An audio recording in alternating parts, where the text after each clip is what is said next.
A Grécia Antiga nos legou um patrimônio inestimável, a arte que encanta, a filosofia que inspira e as ideias políticas que moldaram civilizações. Mas será que conhecemos tudo sobre essa sociedade fascinante?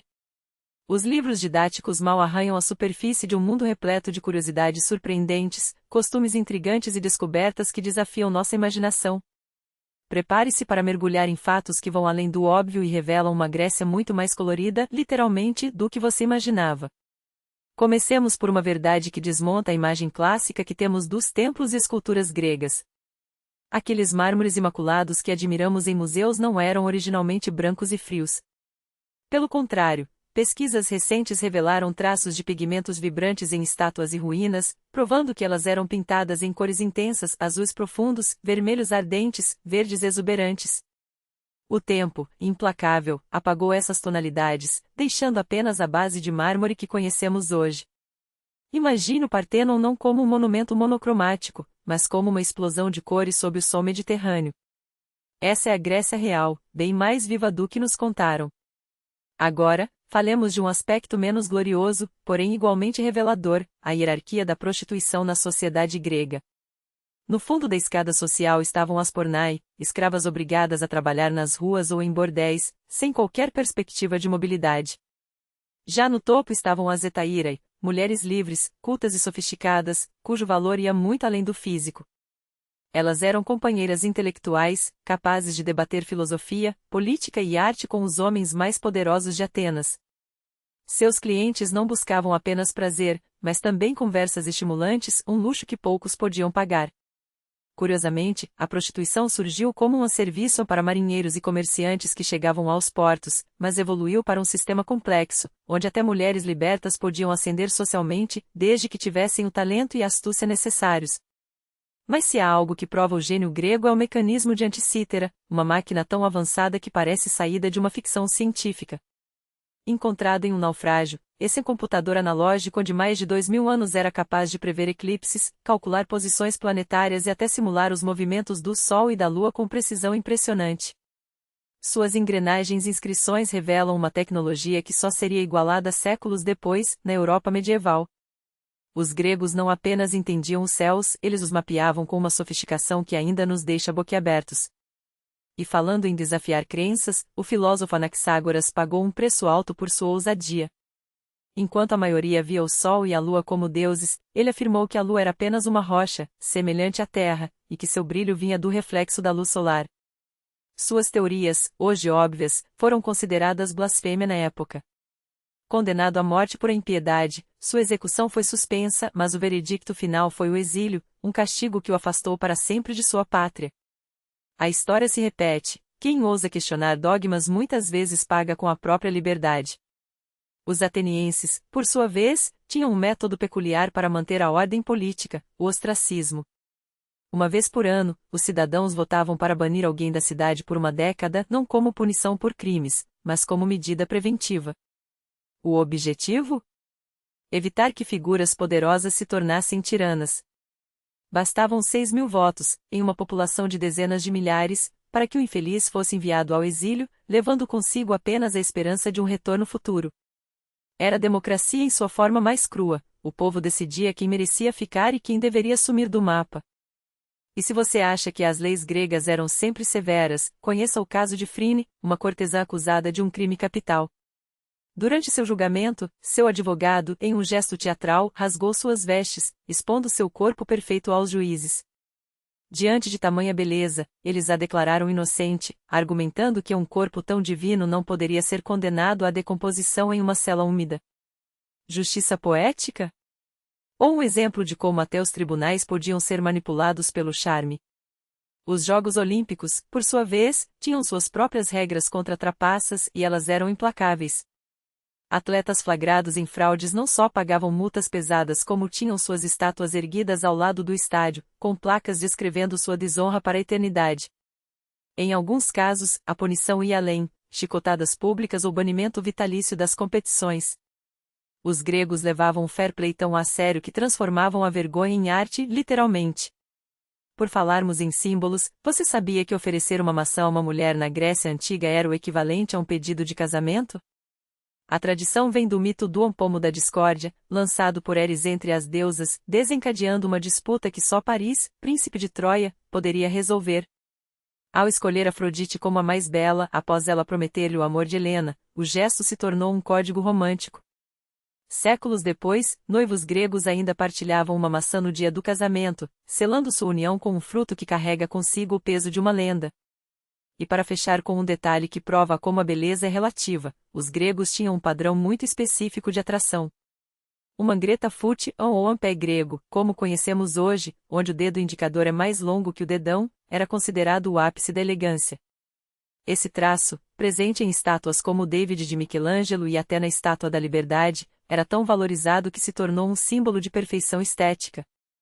Hoje, pode ser uma mera curiosidade anatômica, na Grécia Antiga, era um sinal de distinção. Esses são apenas alguns vislumbres de uma civilização que, mesmo depois de milênios, continua a nos surpreender. Cada detalhe, das cores perdidas de suas esculturas às intrigas de seus tribunais, revela uma cultura muito mais complexa, humana e fascinante do que os livros nos deixam perceber. A próxima vez que você olhar para uma ruína grega, lembre-se, por trás da pedra fria há histórias quentes, cheias de paixão, genialidade, acima de tudo, uma sede insaciável por entender o mundo. Se a Grécia Antiga fosse uma rede de lutas modernas, o Pancrácio seria seu evento principal, o equivalente a um UFC da antiguidade, só que sem luvas, sem rounds e com regras que fariam até os lutadores mais endurecidos de hoje suarem frio. Imagine uma mistura brutal de boxe, luta livre e jiu-jitsu, onde quase tudo era permitido: chutes, socos, torções, estrangulamentos. Tudo, exceto duas coisas: morder e atacar os genitais. Não por delicadeza, mas porque até os gregos tinham limites, embora bem tênues.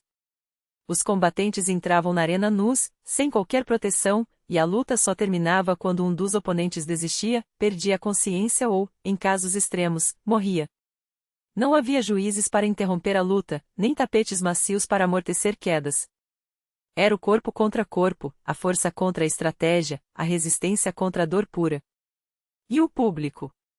Adorava. As arquibancadas ferviam, os gritos ecoavam, e os vencedores eram coroados como heróis, porque, no fundo, o Pancrácio não era só um esporte, era um teste de virilidade, uma prova de que o homem grego poderia enfrentar qualquer desafio, seja na guerra, seja na vida. Mas se você pensa que isso era exclusividade dos homens, está enganado.